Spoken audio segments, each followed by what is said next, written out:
Hello बच्चों, कैसे हैं आप लोग। उम्मीद करती हूँ सब बहुत अच्छे होंगे, अपने घर पर सकुशल होंगे। फ्रेंड्स, जो हम आज शुरू करने जा रहे हैं वो विज्ञान कक्षा 8 का मतलब साइंस क्लास 8 का चैप्टर 2 है। एक्चुअली हम शुरू नहीं करने जा रहे हैं उसके, आज हम क्वेश्चन आंसर्स आपको कंप्लीट चैप्टर के क्वेश्चन आंसर्स एक साथ कराने वाले हैं, जो कि आपको बहुत हेल्पफुल होगा।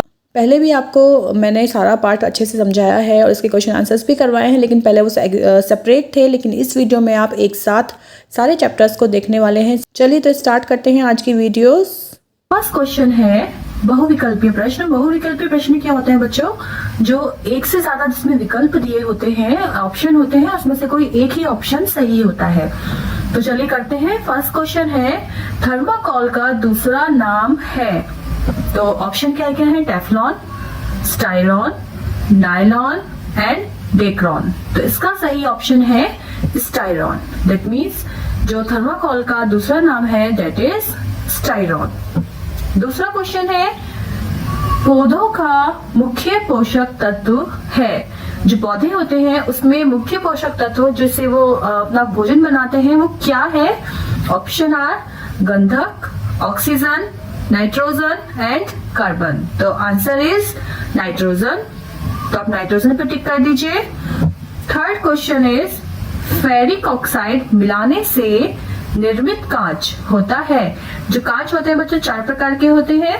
चार प्रकार के कांच में से एक होता है फोटोक्रोमिक कांच। फोटोक्रोमिक कांच का मतलब है जिसको हम जब सन से बचने के लिए करते हैं। तो फोटो मतलब उसमें प्रकाश से बचने के लिए किया जाता है। तो उसमें बहुत सारे केमिकल्स मिलाए जाते हैं जिससे उसमें कलर आ जाता है। आपने देखा होगा कि खिड़कियों में या फिर चश्मों में अलग अलग कलर के चश्मे आते हैं। कोई ग्रीन लेंस होता है, किसी में ब्लू होता है।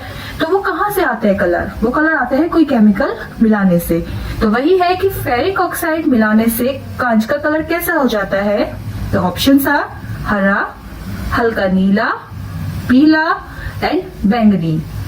तो इसका आंसर है बच्चों फेरिक ऑक्साइड मिलाने से जो कांच हो जाता है वो हो जाता है हल्का नीला। ठीक है।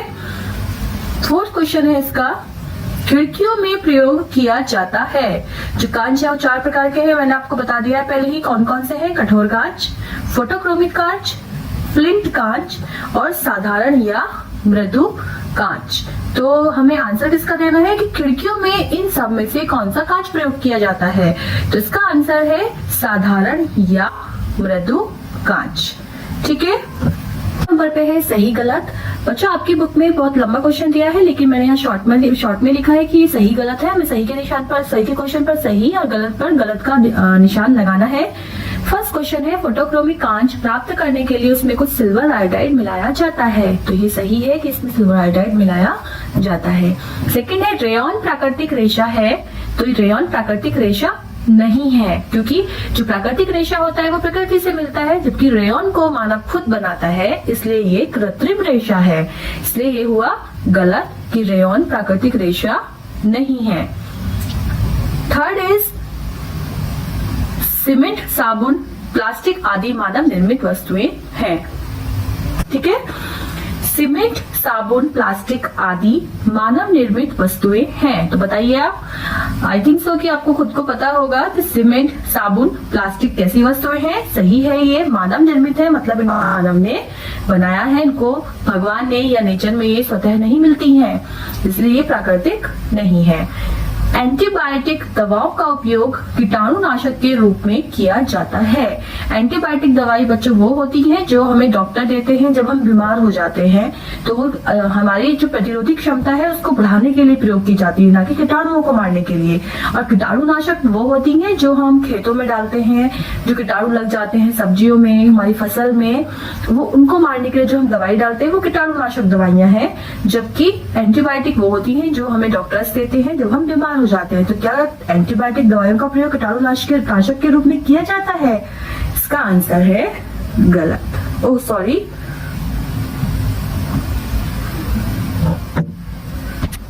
क्वेश्चन नंबर थर्ड है बच्चों रिक्त स्थान भरिए। इसमें आपको आपके बुक में ऑप्शंस मिल जाएंगे साबुन, प्राकृतिक, बर्तन, संश्लेषित और पराबैंगनी। ये ऑप्शंस है। ये ऑप्शंस आपको अपने रिक्त स्थान वाले ऑप्शंस में भरने हैं लाइंस में। तो पहला क्वेश्चन है रिक्त स्थान मेलामाइन का उपयोग प्लास्टिक के बनाने में किया जाता है। अब इसको हम कैसे सॉल्व करते हैं बच्चों? अब यहाँ पे पहला ऑप्शन है तो हम इसके बीच में सबको रख के देखेंगे क्या आंसर आता है। मेलामाइन का उपयोग प्लास्टिक के साबुन बनाने में करते हैं? नो। प्लास्टिक के प्राकृतिक बनाने में करते हैं? नो। प्लास्टिक के बर्तन बनाने में किया जाता है? यस। तो इसका है आंसर, मेलामाइन का उपयोग प्लास्टिक के बर्तन बनाने में किया जाता है। सेकंड है सूत, रेशम, ऊन। रेशे हैं, अब बताइए कैसे रेशे हैं? सूत रेशम के लिए रेशम कीड़ा होता है, ऊन हमें भेड़ों से मिलती है, सूत हमें कपास से मिलती है। तो कैसा रेशा हुआ ये? प्राकृतिक और संश्लेषित, जिसका आंसर है प्राकृतिक। ये जो है ये प्राकृतिक रेशे हैं। ठीक है। थर्ड इज धूप के चश्मे सूर्य की किरणों से आंखों को बचाते हैं। कौन सी किरणों से बचाते हैं बच्चों? ये बचाते हैं पराबैंगनी किरणों से। तो इसका आंसर है सूर्य की पराबैंगनी किरणों से हमारी आंखों को बचाते हैं। इसके बाद है सोडियम हाइड्रोक्साइड और वनस्पति तेल की क्रिया से प्राप्त किया जाता है। तो सोडियम हाइड्रोक्साइड और वनस्पति तेल की क्रिया से प्राप्त जो किया जाता है उसको हम बोलते हैं साबुन। साबुन वही जो बच्चों हम अपने घर में यूज करते हैं, वो हमें सोडियम हाइड्रोक्साइड और वनस्पति तेल की क्रिया से मिलती है। रेशों से बने कपड़े अधिक टिकाऊ और सस्ते होते हैं। तो कौन से रेशों से? इसका आंसर है संश्लेषित। संश्लेषित रेशों से बने कपड़े अधिक टिकाऊ और सस्ते होते हैं। फर्स्ट क्वेश्चन इज प्राकृतिक एवं मानव निर्मित वस्तुओं से आप क्या समझते हैं?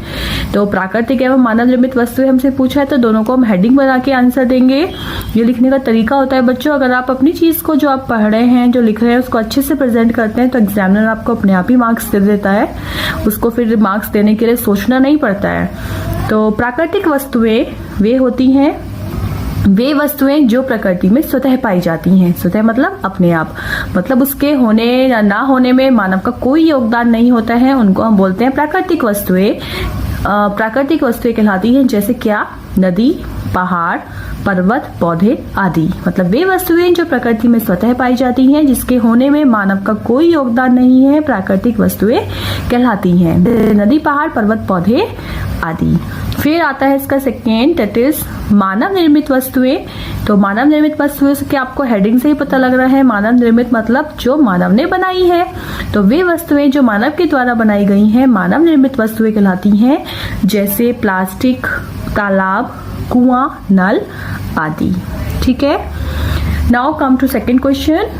सेकेंड क्वेश्चन इज किन्हीं 4 प्रकार के कांच का नाम लिखिए। ये हम आपको पहले बता चुके हैं कि कांच 4 प्रकार के ही होते हैं, बस हमें यहाँ पर उनके नाम लिखने हैं।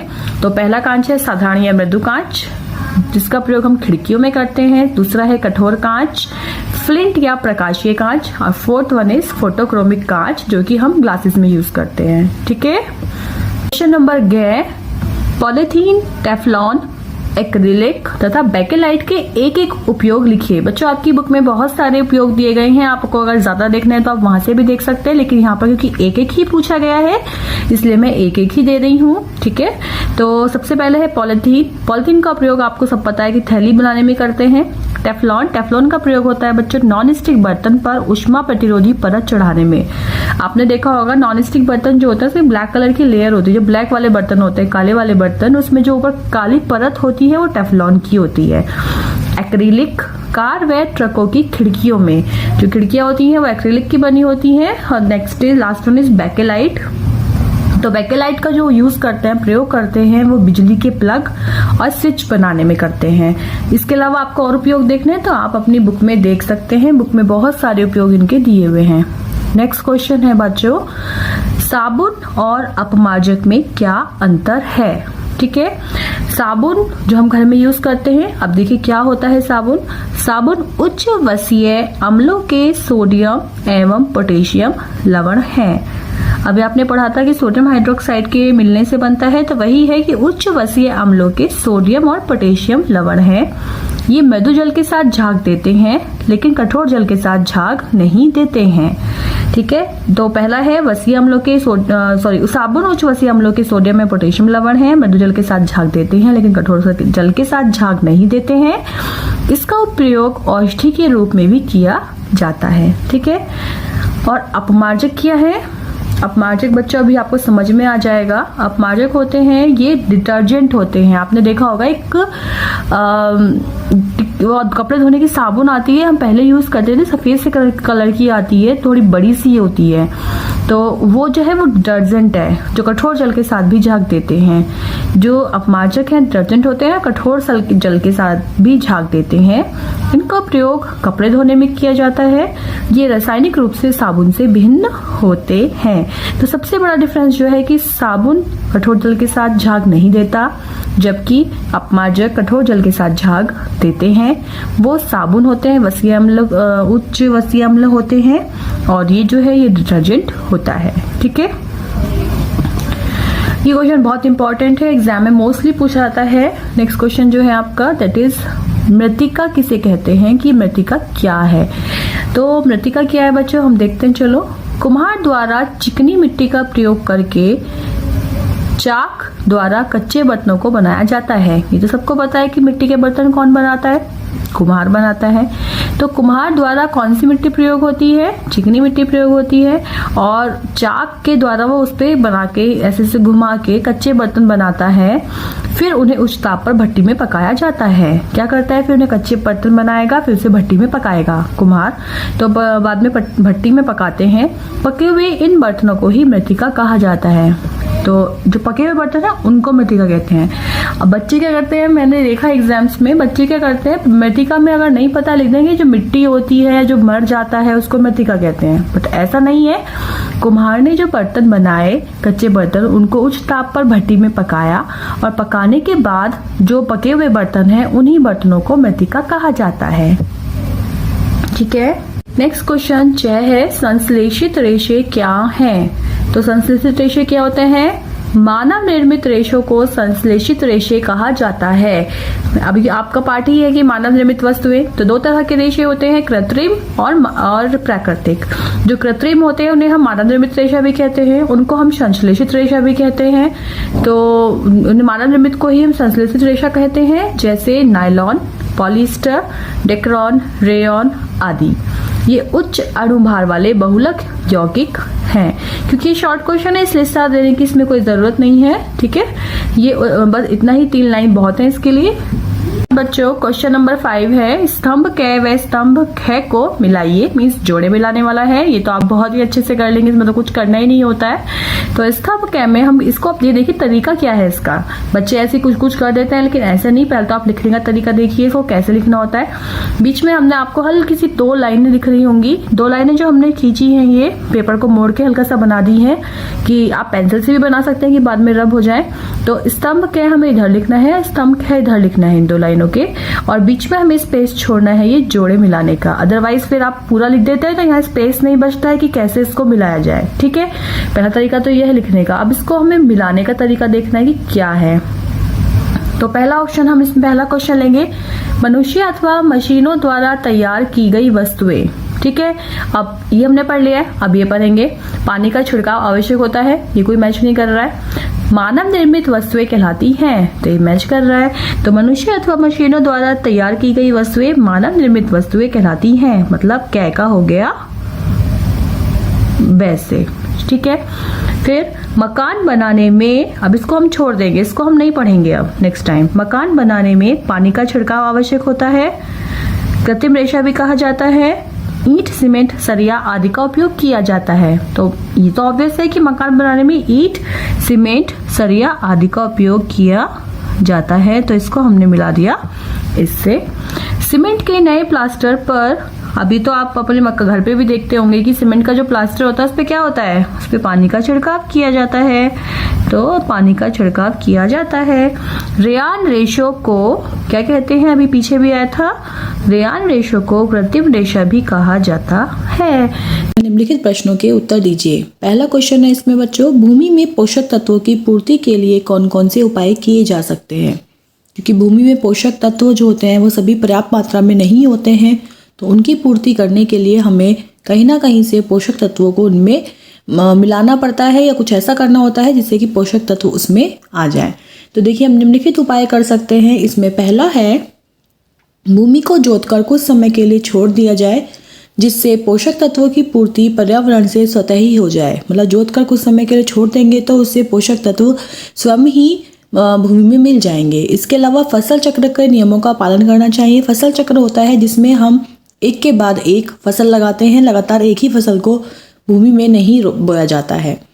नेक्स्ट है भूमि में पोषक तत्वों की तत्काल पूर्ति के लिए विभिन्न रासायनिक खादों का प्रयोग किया जाता है। जैसा आपको पता है कि रासायनिक खाद मिलाई जाती है, तो वह रासायनिक खाद भूमि में पोषक तत्वों की पूर्ति करने के लिए ही मिलाई जाती है।